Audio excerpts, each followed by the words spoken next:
JDS ಪಕ್ಷ ಸಮಾಜದ ಎಲ್ಲ ವರ್ಗದವರನ್ನ ಸಮಾನ ರೀತಿಯಲ್ಲಿ ನೋಡಿರತಕ್ಕಂತ ಪಕ್ಷ. ಅಧಿಕಾರದಲ್ಲಿದ್ದಾಗ ಸರ್ವೋ ಜನ ಸುಖಿನೋ ಭವತಿ ಎಂದು ಆಡಳಿತ ನೀಡಿರುವಂತಹ ಪಕ್ಷ ಅದು ಜೆಡಿಎಸ್ ಪಕ್ಷ. ಸನ್ಮಾನ್ಯ ದೇವೇಗೌಡರು ಕುಮಾರಸ್ವಾಮಿಯವರ ನೇತೃತ್ವದ ಆಡಳಿತ ಇಡೀ ದೇಶದಲ್ಲಿ ಮಾದರಿಯಾಗಿದೆ ಎಂದು ಮಾಜಿ ಸಚಿವ ಜೆಡಿಎಸ್ ಮುಖಂಡ ಆಲ್ಕೋಡ್ ಹನುಮಂತಪ್ಪ ಹೇಳಿದರು. ಧಾರವಾಡ ಜಿಲ್ಲೆ ಅಣ್ಣಿಗೇರಿ ಪಟ್ಟಣದಲ್ಲಿ ನಡೆದ ನವಲಗುಂದ ವಿಧಾನಸಭಾ ಕ್ಷೇತ್ರದ ಜೆಡಿಎಸ್ ಪಕ್ಷದ ಸಭೆ ಹಾಗೂ ನೂತನ ಪದಾಧಿಕಾರಿಗಳ ಪದಗ್ರಹಣ ಕಾರ್ಯಕ್ರಮದಲ್ಲಿ ಭಾಗವಹಿಸಿ ಮಾತನಾಡಿದರು.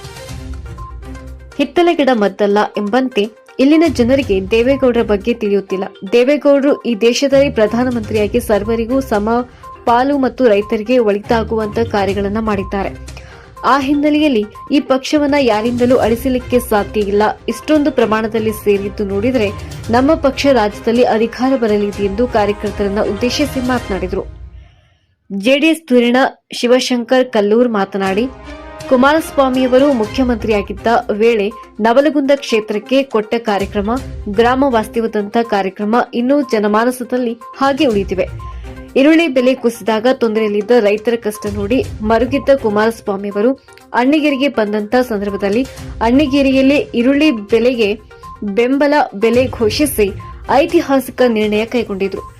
ಅದೇ ಪಟ್ಟಣದಲ್ಲಿ ನಡೆದ ಪಕ್ಷದ ಪದಾಧಿಕಾರಿಗಳ ಅಧಿಕಾರ ಸ್ವೀಕರಿಸಿ ವೀರೇಶ್ ಶಾನ್ಭೋಗರ್, ಪ್ರಕಾಶ್ ಅಂಗಡಿ, ಪಕ್ಷದ ಅನೇಕ ನಾಯಕರು ಭಾಗವಹಿಸಿದ್ದರು. ಬೂತ್ ಮಟ್ಟದಿಂದ ಪಕ್ಷವನ್ನ ಸದೃಢಗೊಳಿಸಲು ಪಣ ತೊಟ್ಟರು. ಇನ್ನು ಈ ಕಾರ್ಯಕ್ರಮದಲ್ಲಿ ಜಿಲ್ಲಾಧ್ಯಕ್ಷ ಬಿ ಗಂಗಾಧರ್ ಮಠ್, ಹಿರಿಯ ವಕೀಲರಾದ ಸಿಎಸ್ ಪಾಟೀಲ್, ಮೌಲಾ ಸಾಬ್ ವೈದ್ಯ, ಮಾರುತಿ ಹಿಂಡಸ್ಕೇರಿ, ವೀರೇಶ್ ಶಾನ್ಭೋಗರ್, ಅಬ್ಬಾಸ್ ದೇವರಿಡು, ಜೆಎನ್ ತೋಟದ್, ಗಂಗಾಧರ್ ಪತ್ತಾರ್, ರೇಖಾ ನಾಯ್ಕರ್, ದಸ್ತಗಿರಿ ಸಂಗಟ್ಟಿ ಸೇರಿದಂತೆ ಅನೇಕ ಕಾರ್ಯಕರ್ತರು ಪದಾಧಿಕಾರಿಗಳು ಉಪಸ್ಥಿತರಿದ್ದರು.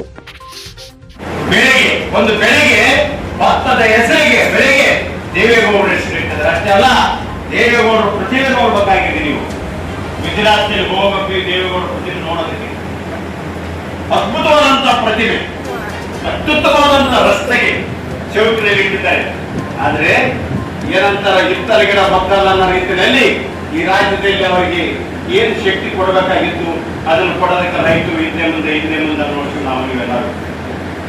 ಅದಕ್ಕೆ ರಾಜಕಾರಣಕ್ಕೆ ಏನಾದ್ರೂ ಒಂದು ಗೌರವ ಬರ್ಬೇಕಂದ್ರೆ, ಮತದಾನಕ್ಕೊಂದು ಗೌರವ ಬರ್ಬೇಕಾದ್ರೆ, ಮತದಾನಕ್ಕೊಂದು ಮಹತ್ವ ಬರ್ಬೇಕಾದ್ರೆ ಯಾವ ಕೆಲಸ ಮಾಡ್ತಾನೆ ಅವನಿಗೆ ಮತ ಹಾಕಿದಾಗ ಮಾತ್ರ ಪ್ರಜಾಪ್ರಭುತ್ವಕ್ಕೊಂದು ಗೌರವ ಬರ್ತದೆ, ಪ್ರಜಾಪ್ರಭುತ್ವಕ್ಕೊಂದು ಮತಕ್ಕೊಂದು ಮಹತ್ವ ಬರ್ತದೆ. ಇನ್ನು ಪ್ರಜಾಪ್ರಭುತ್ವದ ಗೌರವ ಇರುವುದಿಲ್ಲ, ಮಹತ್ವಕ್ಕೆ ಮರ್ಯಾದೆ ಇರುವುದಿಲ್ಲ ಅಂತಕ್ಕಂಥದ್ದು, ಮತಕ್ಕೆ ಆ ಗೌರವ ಇರುವುದಿಲ್ಲ ಅಂತಕ್ಕಂಥದ್ದು ನೀವು ಮರಿಬಾರದು ಅಂತಕ್ಕಂಥ ಮಾತನ್ನ ಈ ಸಂದರ್ಭದಲ್ಲಿ ಬಯಸ್ತೇನೆ. ನಿಮಗೆ ದುಡ್ಡು ಸಿಗಬಹುದು. ನಾನು ಒಂದು ದೇಶಕ್ಕೆ ಹೋಗಿದ್ದೆ ಪ್ರವಾಸಕ್ಕೆ, ಕತಾರ್ ಅಂತ ಅನ್ನೋ ಕಡೆಗೆ ಹೋಗಿದ್ದೆ ನಾನು. ಕತಾರದಲ್ಲಿ ನಾವು ಗುಲ್ಬರ್ಗದವರು ಬಹಳ ಮಂದಿ ಆ ದೇಶದಲ್ಲಿ ಶಿಕ್ಷಣ ಕೊಡ್ತಾರೆ. ಶಿಕ್ಷಣ ಆ ದೇಶದವ್ರು ಯಾರು ಕೊಡೋದಿಲ್ಲ, ಎಲ್ಲ ದೇಶಕ್ಕೆ ಶಿಕ್ಷಣ ಕೊಡೋರೇ ಭಾರತೀಯರು. ನಾನು ಬಹಳ ದೇಶಕ್ಕೆ ನೋಡಿದ್ದೀನಿ. ಕತಾರದಲ್ಲಿ ಬಹಳ ಗುಲ್ಬರ್ಗದವರು ಬಹಳ ಜನ ಎಜುಕೇಶನ್ ಕೊಡ್ತಾರೆ. ಅವ್ರು ಏನಂತಿದ್ರು ನನಗೆ ಅಂದ್ರೆ, ನಮ್ಮ ರಾಯಭಾರಿ ಕಚೇರಿಯಲ್ಲಿ ಕರೆದ್ರು ಊಟಕ್ಕೆ, ಅವತರ ಊಟಕ್ಕೆ ನಾನು ಹೋಗಿದ್ದೆ. ನಮ್ಮ ದೇಶದವ್ರನ್ನೆಲ್ಲರೂ ಕರೆದಿದ್ರು ಅವರು. ನಾನು ನಮ್ಮ ದೇಶದವ್ರನ್ನೆಲ್ಲ ಬಂದಿದ್ರು, ಕರ್ನಾಟಕದವ್ರು ಬಂದಿದ್ರು, ನೋಡ್ಬೋದು ಅಂತೇಳಿ ನನ್ನನ್ನು ಬಂದು ಎಲ್ಲರೂ ಬಂದು ಮಾತನಾಡಿ ಹೋಗ್ತಿದ್ರು. ಅವ್ರು ಕನ್ನಡದಾಗ ಮಾತನಾಡೋದು ನೋಡಿ ತುಂಬಾ ಖುಷಿ ಆಗ್ತದೆ. ಏನ್ ನಾನು ಕರ್ನಾಟಕದಾಗ ಇದ್ದೀನಿ ಅಂತ ಹೇಳ್ತಾರೆ, ಇಷ್ಟು ಚೆನ್ನಾಗಿ ಮಾತಾಡ್ತಾರೆ. ನನಗೆ ಇಲ್ಲಿ ಭಾಷೆ ಗೊತ್ತಿರ್ಲಿಲ್ಲ, ಮೂಕನಾಗಿ ಇದ್ದೆ, ನೀವು ಬಂದು ಇಷ್ಟು ಚೆನ್ನಾಗಿ ಮಾತನಾಡ್ತೀರಿ ಅಂತ ಹೇಳಿ ತುಂಬಾ ಖುಷಿ ಆಗ್ತದೆ.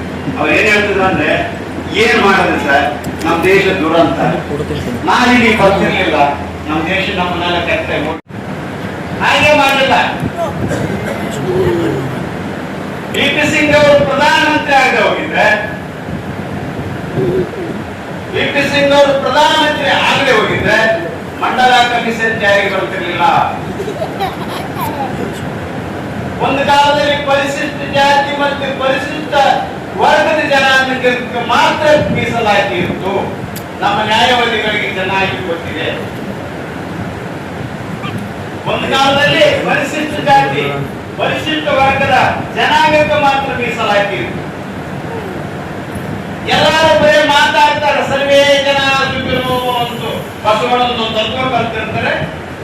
ಅವ್ರು ಇವ್ರು ಹೇಳ್ತಾರೆ ಅದನ್ನ ಸರ್ವೇ ಜನ ಸುಖಿನೋ ಹೇಳ್ತಾರಲ್ಲ, ಎಲ್ಲಿ ಮಾಡಿ ಮಾಡಿರಿ ಸರ್ವೇ ಜನ ಎಲ್ಲಿ ಸುಖಿನೋ ಭವಂತು ಎಲ್ಲಿ ನಾವು ಮಾಡಿದ್ದೇವೆ ನೋಡಿ. ಸರ್ವೇ ಜನ ಸುಖಿನೋ ಭವಂತ ಹೇಳಿಲ್ಲ, ನಾವು ಮಾಡಿದ್ದೇವೆ. ಅದಕ್ಕೆ ಆಡದೆ ಮಾಡುವವನು ರೂಢಿಯಲ್ಲಿ ಉತ್ತಮನು, ಆಡಿ ಮಾಡಿದವನು ಮಧ್ಯಮನು, ಆಡಿನೂ ಮಾಡಿದವನು ಹದಮನು. ನಂಗೆ ಆಡಲಾರದನೆ ಮಾಡಿದ್ದೇವೆ. ಏನ್ ಮಾಡಿದ್ದೇವೆ? ಮಂಡಲ ಕಮಿಷನ್ ಜಾರಿ ಮಾಡ್ತೇವೆ. ಎಲ್ಲಾ ವರ್ಗಕ್ಕೆ ಈ ದೇಶದ ಅಧಿಕಾರ ಕೊಡ್ತೇವೆ.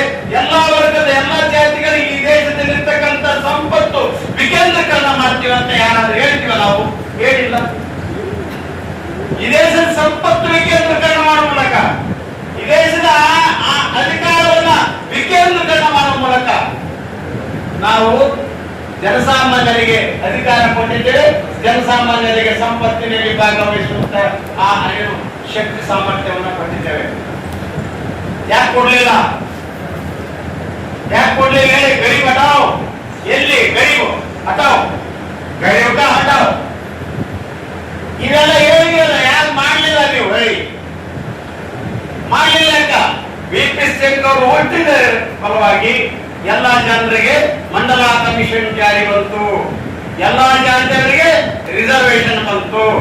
ಎಲ್ಲಾ ಜಾತಿಯವರು ಏನಂತಾರ ಪ್ರಜಾಪ್ರಭುತ್ವದಲ್ಲಿ ಭಾಗವಹಿಸ್ತಕ್ಕಂತ ಸದಾವಕಾಶಗಳನ್ನ ಕಲ್ಪಿಸಿಕೊಟ್ಟು ಎಲ್ಲಾ ಜಾತಿಯವರಿಗೆ ಎಲ್ಲಾ ಸವಲತ್ತುಗಳನ್ನ ಸಮಪಾಲು ಅನ್ನೋ ರೀತಿಯಲ್ಲಿ ಎಲ್ಲರಿಗೂ ಕೊಡಬೇಕಂತಕ್ಕಂಥದ್ದು ಈ ದೇಶದ ಸಂಪತ್ತನ್ನ ಹಂಚಿಕೆ ಮಾಡ್ತಕ್ಕಂಥ ವ್ಯವಸ್ಥೆನ ಸನ್ಮಾನಿಸಿ. ಅದಕ್ಕೆ ಯಾರಾದ್ರೆ ಆಯಾಮ ಹಾಕಿದ್ರೆ BP ಸಿಂಗ್ ಅವರು ಅಂತ ಅಷ್ಟೆಲ್ಲ ಮುಸಲ್ಮಾನ್ ಬಾಂಧವರು ಒಂದು ನೆನಪಿಡಬೇಕು. ಮುಸಲ್ಮಾನ್ ಬಾಂಧವರು ಏನ್ ಹೇಳ್ತಾರಂದ್ರೆ, ನೀವು ಕಾಂಗ್ರೆಸ್ಗೆ ಓಟ್ ಹಾಕಿರಂತ ಹೇಳದೆ ಬೇಡ.